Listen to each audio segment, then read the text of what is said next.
Hello everyone from Chelsea Fan TV. I hope you're all doing very well. Chelsea won, Benfica 0 in the Champions League.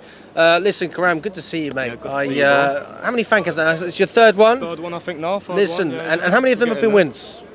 A few of them, to be fair. The last game was Brighton, so yeah. No, apart from that, it's been all right. Clean sheet today as well. That's good, isn't it? What did you take from this game? There's some positives and there's obviously some negatives, as there is every game. But I'm seeing Badiashile come in with his first start. Very impressed with him today. Straight off the bat in the game, his touches were nice and clean. Passes were clean. I wasn't seeing any silly mistakes that we've seen recently with our players. Yeah. And it was, it's promising. And if he can start against Liverpool and put in a good performance, he's a player I think can be important for us. As well as, I think, Buonanotte as well. I think he's not scored or assisted and he got taken off 55 minutes in, I think. But I think he's going to be an important squad player for us this season. Palmer's obviously out for now. Yeah. But, when Palmer comes off the bench, when Palmer gets subbed off now and then Buonanotte comes in, he's good with his feet. He can dribble past a few players, and he looks clean with his passes. I think he can be an important player for us as well. So you're a fan of the profile? Yeah, definitely. He's not going to, score 2-3 goals a game and win us games maybe, but I think he can be a very important player for us. So do you think he's going to have the output as well, or is it just nice on the eye? He's nice on the eye when he's obviously playing, but I think he's got good players around him. So when we get our players back, I think he'll only improve, and he can sort of improve his output, goals and assists. I think he can do well this season.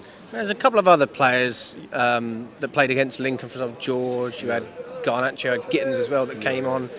Was Buonanotte the standout player out of that group for you? Yeah, obviously George did well that game. His ball striking was good that game. Against Lincoln? Yeah. Today, I didn't understand why he started as striker, man. We've got Mark Guiu, we've recalled him from Sunderland, and he's not had a single minute yet, man. You can say he's not up to standards, obviously it's a Champions League game against Benfica, big game to start him in, but at least bring him off the bench, I think starting George in a game like this against, Otamendi and Silva, yeah, it's difficult for him. He's normally a winger. He's not like a box striker, a physical presence like we'd have with Delap or even with João Pedro. He's a bit taller, a bit more physical. I don't really understand starting him, and I feel like he just got sort of shepherded out the game. A couple heavy touches when he was coming inside and trying to receive the ball, and I just don't think he's a great striker for us. And I think we need to start an actual striker at striker position. Do you think he offers anything? Yeah, now and then he can pop up with an important goal for us. So we've seen against Lincoln, against Fulham last season.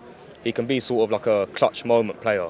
But, I don't think he's like sort of the starting striker for Chelsea in a Champions League game, in my opinion. It's one of those frustrating players where he can offer something, but apart from that half a second when he has a great moment, everything else is a bit underwhelming. Yeah, I feel like there's sort of like a limit when George starts, because I'd rather see him come off the bench and play left wing. I thought he's better off coming off the bench at left wing instead of Gittins, in my opinion. I didn't personally understand why we signed Gittins when we did sign him, but I sort of, going with a positive mindset. I hope he sort of performs well and proves all the fans wrong. But when he come on today for Garnacho, he's positive in the terms of he's driving forward with the ball and he's trying to make something happen. But when he's doing a step over and he looks up and there's no one in the box, obviously he has no one to pass to sometimes. But when there is someone to pass to, I feel like his passes just don't go to the player, and I just feel like it's not working for him at the moment.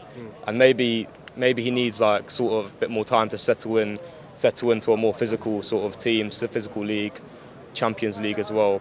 But I don't know. He has not had the best start. We saw him against Milan in the friendly, and he looked decent in that game. But then I feel like since then he's just not really been good enough to be playing at left wing. I think Garnacho was good, however, to be fair, when he was on the pitch, obviously important for the goal.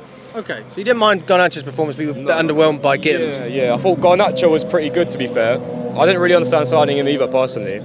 But, I feel like I see more promise in Garnacho so far than I do see in Gittins. And with Garnacho, I feel like he's obviously got that Premier League experience, bit of Champions League experience as well, I think. I think Garnacho sort of knows what he needs to do, and I feel like Gittins might feel a bit out of place at the moment. Yeah, it's a weird one even with Gittins, because we spent so much. He's not even a player that you can flip.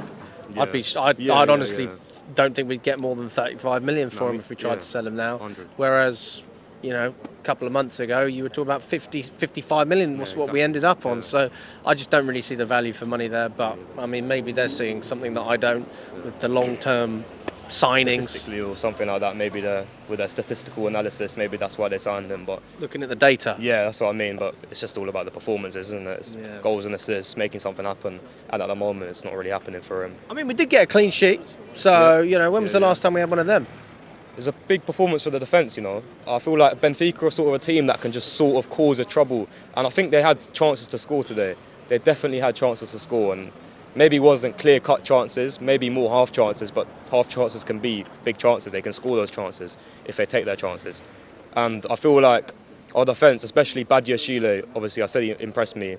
Cucurella against that, I'm not sure what the winger's name was. Number 11. Yeah, I think some other people mentioned him as well. I think he has a good battle there and he's done well. And we know Cucurella's a big player for us and a very important player for us. Gusto as well. He's improved this game, I feel like. There's some places where I feel like he would make a mistake when he received the ball because of what he's made some mistakes recently. I feel like his performances are quite mixed at the moment. Sometimes he'll be good, and then sometimes he won't perform as well. Yeah. And when you look at Gusto's performance, I mean, a lot of the time people criticise Maresca for not playing in the way he needs to be played. Yeah. Played well today. Yeah. Do you think that goes down to Maresca doing well tactically, or is that just Gusto rising to a level? It'd be nice to see him rise to a level because I think he's good competition for James, because I think he started today because James obviously can't start every single game because we know his injury history. But he does come on obviously when he doesn't start. But I thought Gusto's a good player to have when James can't start the game. And I feel like that's the same. With Neto, I thought he was really good as well, especially in the first half. Obviously he put the ball in for Garnacho, I'm pretty sure, for the goal. Neto, when we signed him, obviously at Wolves he had some injury issues. And I felt like I could never see him starting this many games for us. And I have to say that Maresca's man management, I think, does go unnoticed sometimes, especially with James and Neto. These players haven't really been getting injured recently, touch wood, but these players, James I don't think has been injured since last Christmas, I believe, and Neto, I can't remember last time when he's had a proper injury. And he's been a very important player for us in terms of work rate as well, tracking back. I saw him made some big tackles today, might go unnoticed as well, helping obviously on that side. So yeah, I think he's a big player for us as well. Big up to you. Thanks so much, mate. Alex, man. Good to see you. Well, listen, get your train. Don't miss your appreciate train, it, man.